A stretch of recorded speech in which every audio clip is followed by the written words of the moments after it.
Hi friends, Assalamu alaikum. Welcome to my channel Kitchen with Two Kids. எல்லாரும் எப்படி இருக்கீங்க? நல்லா இருப்பீங்கன்னு நினைக்கிறேன். அல்ஹம்துலில்லாஹ் நாங்கள் நல்லாவே இருக்கிறோம். இன்றைக்கு ஒரு பூரி ப்ளஸ் மசாலா ரெசிபியோட தான் வந்திருக்கிறேன். வாங்க வீடியோக்குள்ள போகலாம். நான் அதுக்காக எடுத்துக்கிறது கொண்டக்கடலை, அது ஒரு கிழங்கு சீவி எடுத்துக்கிறேன். தக்காளி, வெங்காயம், பச்சை கொச்சிக்காய், இஞ்சி வெள்ளைப்பூடு பேஸ்ட், அதோட மஞ்சத்தூள், மிளகாய்த்தூள், கொத்தமல்லி தூள், அதோட மிளகுத்தூள். இப்போ நாங்கள் ஒரு ப்ரெஷர் குக்கரில் தான் போட்டு நான் கறியை செஞ்சு கொள்ள போகிறேன். பூரிக்கேற்ற மசாலாவை ஃபர்ஸ்ட்டில் அதில் கிழங்க போடுவோம். பிறகு இந்த கொண்ட கடலையை போடுவோம். நல்லா ஊற வச்சு ஒரு 5 hour கிட்ட ஊற வச்சுக்கிறேன். அந்த கடலை தான் இது. அதோட மசாலா சாமான் எல்லாம் போட்டாச்சு. இப்போ இது தாளிக்க போகிறேன். நான் கொஞ்சம் எண்ணெய் ஊற்றிக்கோங்க. எண்ணெய் காஞ்சதும் பட்டை, ஏலக்காய், கராம்பு, சின்ன சீரகம், பெருஞ்சீரகம் எல்லாம் போட்டு தாளிச்சு கொள்வோம். அதோட உள்வரிசும் கொஞ்சம் போட்டுக்கொள்வோம்.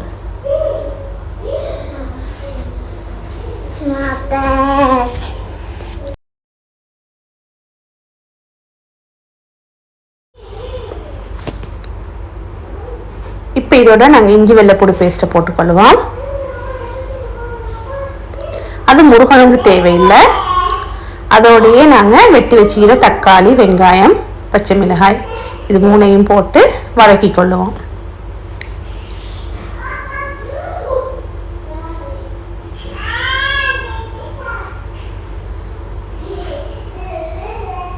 பச்சை வாசனை போகும் வரைக்கும் நல்லா வதக்கிக்கோங்க. இப்போ நாங்கள் இந்த கடலைக்கு தேவையான அளவு டேஸ்ட்டுக்கு ஏற்ற மாதிரி உப்பு சேர்த்துக்கொள்வோம்.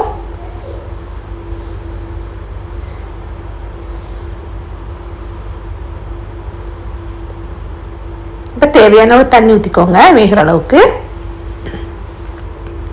இப்போ நாங்கள் இந்த தாளித்து வச்சுக்கிற வெங்காயம், தக்காளி, இஞ்சி வெள்ளைப்பூடு பேஸ்ட் எல்லாம் போட்டு தாளித்தோம் இல்லையா, அதை அப்படியே இந்த ப்ரெஷர் குக்கரில் போட்டுக்கொள்வோம்.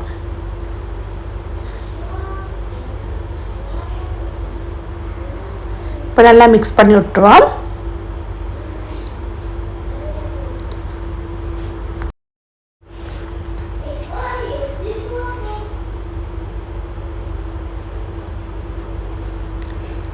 இப்போ நாங்கள் ப்ரெஷர் குக்கரை மூடி ஒரு 4-5 விசில் வைப்போம். அப்போ தான் நல்லா வேகும். நீங்கள் இது ப்ரெஷர் குக்கர்லேயே செய்யணும் இல்லை, நார்மல் சட்டியில் கூட அடுப்பில் வச்சு செய்யணும். நான் கடலை கொஞ்சம் நல்லா வேகணுன்றதுக்காக வேண்டி, குயிக்காகவும் வேகணுன்றதுக்காக வேண்டி இந்த ப்ரெஷர் குக்கர் யூஸ் பண்ணுறேன். நீங்கள் தேவைன்னு சொன்னால் நார்மல் சட்டியில் கூட இந்த கடலையை வேக வைக்கணும். இந்த கடலை வேகிற கேப்பில் நாங்கள் பூரிக்கு மாவை பிணைஞ்சு கொள்ளுவோம்.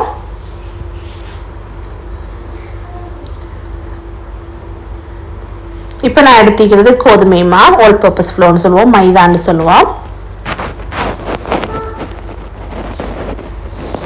நல்லா வடிச்சுக்கோங்க.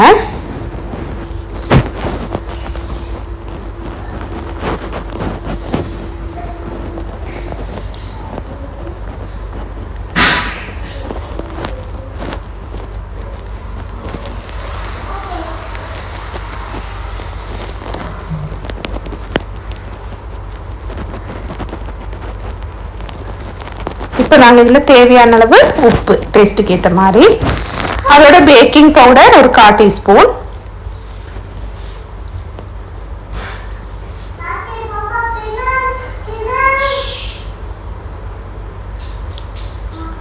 இதை போட்டு நல்லா மிக்ஸ் பண்ணிக்கோங்க கையால். ஃபர்ஸ்ட்ல பேக்கிங் பவுடரும் உப்பும் எல்லா இடத்துலையும் படுறதுக்காக வேண்டி.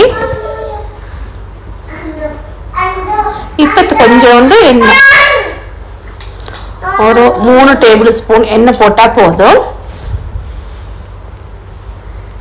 நான் போடுறது தேங்காய் எண்ணெய்.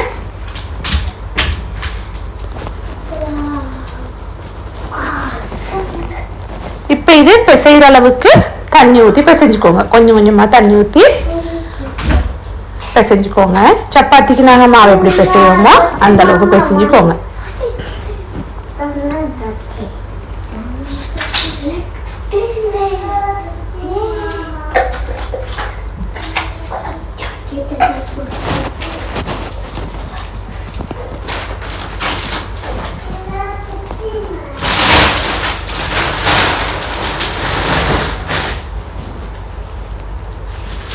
இப்படி நல்லாவே பிசைஞ்சுக்கோங்க.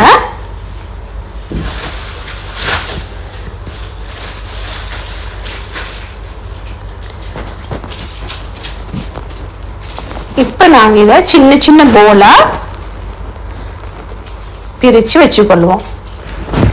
அப்படியே எல்லா மாவையும் சின்ன சின்ன போலாக உங்களோட பூரிடு சைஸுக்கு ஏற்ற மாதிரி நீங்கள் பிரித்து வச்சுக்கோங்க.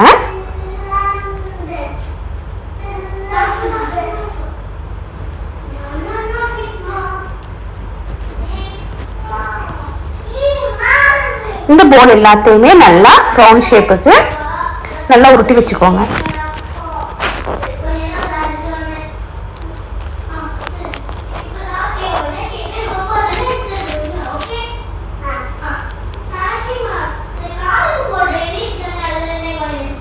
இப்போ எங்களோட பூரி மசாலா வெந்துருச்சு, விசில் விட்டாச்சு. இப்போ நாங்கள் ஆஃப் பண்ணிக்கொள்வோம். இது நாங்கள் ஒரு 10 நிமிஷம் மூடி வைப்போம் மாவை. இப்போ ஆவியெல்லாம் போனதுக்கு போகிறோம். நான் வந்து திறந்து பார்க்குறேன் எப்படிக்குன்னு பார்ப்போம்.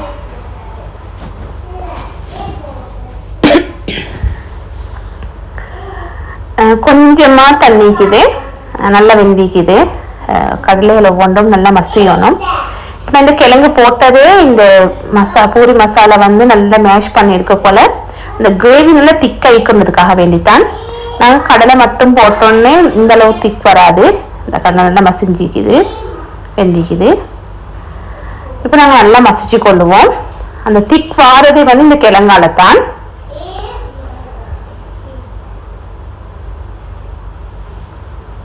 இப்போ நான் நல்லா மசிச்சுட்டேன். உங்களுக்கு பார்த்தாலும் விளங்கும் எந்த அளவுக்கு எங்களோட மசாலா எல்லாம் நல்லா சேர்ந்து மிக்ஸ் ஆகி கிழங்கு மசிஞ்சு எங்களோட மசாலா எப்படி இருக்குதுண்டு. இப்போ நாங்கள் பூரியை செஞ்சு கொள்ளுவோம். அதுக்காக வேண்டி எடுத்துக்கிறது பொலித்தீன். அதில் கொஞ்சமாக ஆயில் போட்டுக்கோங்க. நீங்கள் உருட்டு கட்டையாலையும் இதை ப்ரெஷ் பண்ணி எடுக்கலும். நான் இன்றைக்கி ஈஸியாக செய்யணும்னு அதுக்கு மேலே ஒரு பொலித்தீனை வச்சு ஒரு அடி அகலமான பாத்திரத்தை வச்சு நல்லா ப்ரெஷ் பண்ணிக்கோங்க. இது எனக்கு ஈஸியாக இருந்துச்சு. இந்த மெத்தடில் செய்கிறது குயிக்காகவும் எத்தனை பூரி வேணுன்றாலும் நாங்கள் பண்ணி எடுத்துக்கொள்ளலும். இப்போ உங்களுக்கு பார்த்தா விளங்கும் எந்த அளவுக்கு வந்திக்குதுன்னு.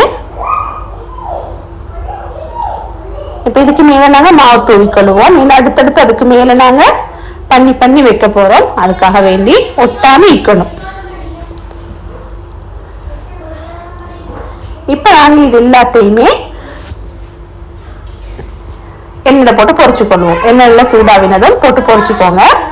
போட்டதும் நீங்கள் அந்த கண்ணாப்பையால் நல்லா ப்ரெஷ் பண்ணுங்க. ஏன்னா அப்போ தான் அது நல்லா பொங்கி வரும். ப்ரெஷ் பண்ணலன்னு சொன்னால் அது கொஞ்சமாக பொங்கினதோடு நின்றோம்.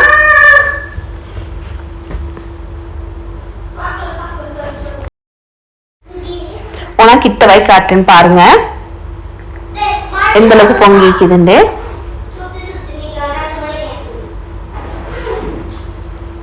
நாங்கள் இப்படி ஸ்பூனில் ப்ரெஷ் பண்ணத்தான் நல்லா பொங்கும். எங்கள்கிட்ட பூரி கோல்டன் ப்ரௌனுக்கு வரணும். அப்போ தான் அந்த டேஸ்ட் ஆயிக்கும்.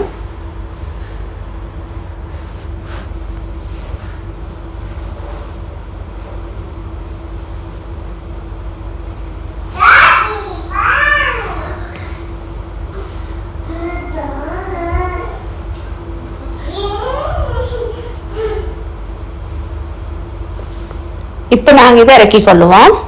இது மாதிரி எல்லா பூரியையுமே எண்ணெயில் பொரிச்சு எடுத்துக்கோங்க.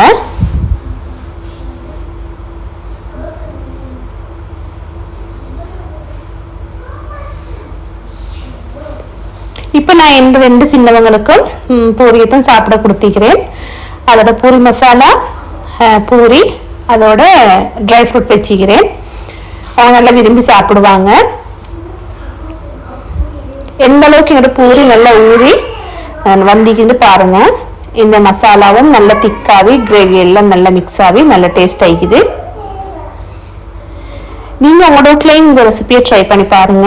என்னோட சேனல் உங்களுக்கு பிடிச்சிருந்தா மறக்காம லைக் பண்ணுங்க, ஷேர் பண்ணுங்க, சப்ஸ்கிரைப் பண்ணுங்க. தேங்க்ஸ் ஃபார் வாட்சிங்.